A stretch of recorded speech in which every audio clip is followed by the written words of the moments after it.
आज देश भर में ईद धूमधाम से मनाई गई, मगर देश में कई जगह नमाज अदा करने के लिए मुस्लिम समाज के लोग काली पट्टियां बांधकर पहुंचे। ये सब वक्फ संशोधन बिल का विरोध बाहों पर काली पट्टियां बांधकर कर रहे थे। All India Muslim personal law board ने देश भर के मुसलमानों से काली पट्टी बांधकर नमाज पढ़ने को कहा था। ऐसा ही विरोध मुस्लिम समाज के लोगों ने अलविदा जुमा की नमाज के रोज भी किया था। क्या है ये वक्फ संशोधन बिल और इससे वक्फ संपत्ति पर कितना असर होगा, इस रिपोर्ट में देखिए।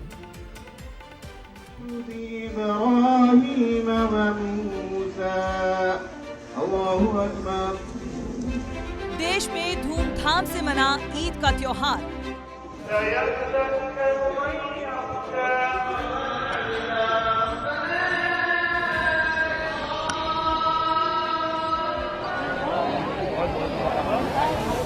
ईद से पहले आया था फरमान, सड़कों पर नहीं पढ़ी जाए नमाज। जब मस्जिद के पास उनके पास जगह है तो मस्जिद में नमाज पढ़े। सड़क पे नमाज, सड़क नमाज पढ़ने के लिए है, रोड पर नमाज नहीं पढ़ी जाएगी।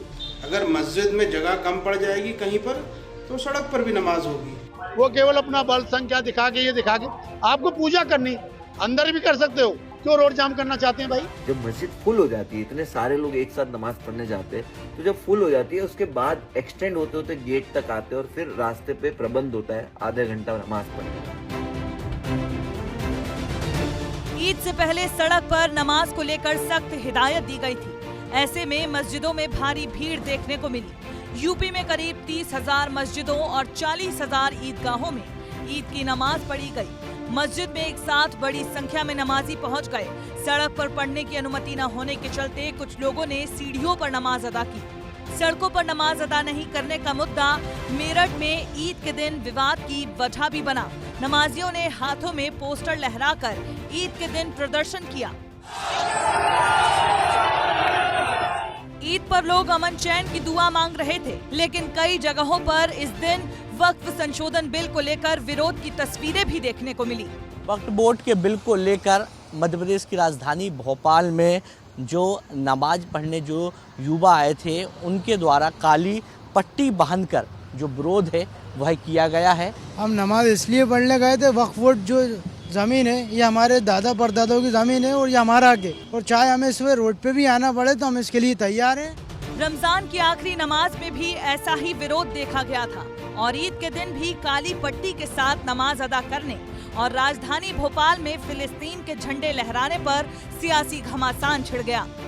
लड़की हूँ, लड़ सकती हूँ की नारा देकर गुमराह करने वाली प्रियंका जी ने लोकसभा में सबसे पहले फिलिस्तीन के पक्ष के बैग को लेकर इस भावना को उज्ज्वलित करने का काम किया था। कांग्रेस और विपक्ष के नेता तुष्टीकरण की राजनीति को लेकर किस हद तक गिरेंगे? तो ये कौन सा गुनाह कर दिया? विश्वास सारंग जी कैसे बोल सकते हैं कि किसी के सपोर्ट में आप नहीं लिख सकते? फिलिस्तीन देश में भी ईद मनाई जा रही, वहां के लोग दुखी हैं। फिलिस्तीन क्या हमारा दुश्मन है क्या भारत देश का? या फिलिस्तीन ने क्या हमारे ऊपर बमबारी कर दी है? ईद के दिन लोग त्योहार का मूल अर्थ भूल गए और इस दिन विवाद भी खूब देखने को मिला। मेरठ में नमाज पढ़ने के लिए लोग कब्रिस्तान में जमा थे। इस दौरान मुसलमानों के बीच ही कहासुनी हो गई। किसी ने नमाजी के सफेद कुर्ते पर कीचड़ उछाला तो भगदड़ की स्थिति बन गई। मुरादाबाद में ईद की नमाज अदा करने जा रहे नमाजियों को रोकने पर हंगामा हो गया। ईदगाह स्थल पर जगह नहीं होने पर पुलिस ने नमाजियों को रोका तो हंगामा शुरू हो गया। बचे हुए नमाजियों को दोबारा से नमाज अदा कराई गई। सहारनपुर में नमाजियों ने फिलिस्तीन का झंडा लहराया। जब मैं आज आ रहा था तो जानबूझ करके पुलिस ने मुझे रोका। पूरी बैरिकेडिंग लगा करके मुझे आधे घंटे जब बात की तब जाने दिया, बड़ी मुश्किल से। ऐसा दबाव बनाना चाहते हैं, डराना चाहते हैं, धमकाना चाहते हैं कि दूसरे के धर्मों में शामिल ना हो, दूसरों के कार्यक्रम में शामिल ना हो। देश भर में ईद को लेकर माहौल मिला जुला देखने को मिला, लेकिन सबसे ज्यादा इन तस्वीरों को देखकर सुकून भी मिला। काशी, अमरोहा और जयपुर में गंगा जमुनी तहजीब की मिसाल देखने को मिली। लोगों ने नमाजियों पर फूल बरसाए और एकता की बड़ी मिसाल भी पेश की। ब्यूरो रिपोर्ट, विस्तार न्यूज। उधर संभावना है कि ये विवादित वक्फ संशोधन बिल संसद में 2 अप्रैल को पेश किया जाएगा। संसदीय कार्य मंत्री किरेन रिजिजू ने कहा है कि इस संशोधन विधेयक पेश करने की तैयारी में सरकार है। इस बिल पर संसद के बाहर खूब विचार विमर्श हो चुका है। इसलिए सभी सदस्य बहस और चर्चा में जरूर भाग लें। हालांकि रिजिजू ने यह भी दावा किया कि इस बिल पर मुसलमानों को कुछ लोग लगातार गुमराह कर रहे हैं कि सरकार मुसलमानों की संपत्ति और उनके अधिकार छीनने जा रही है, जबकि ऐसा कुछ नहीं होना है। अब सरकार के इस दावे पर मुसलमान समाज के नेताओं को संसद में बिल पेश नहीं होने तक भरोसा तो करना चाहिए।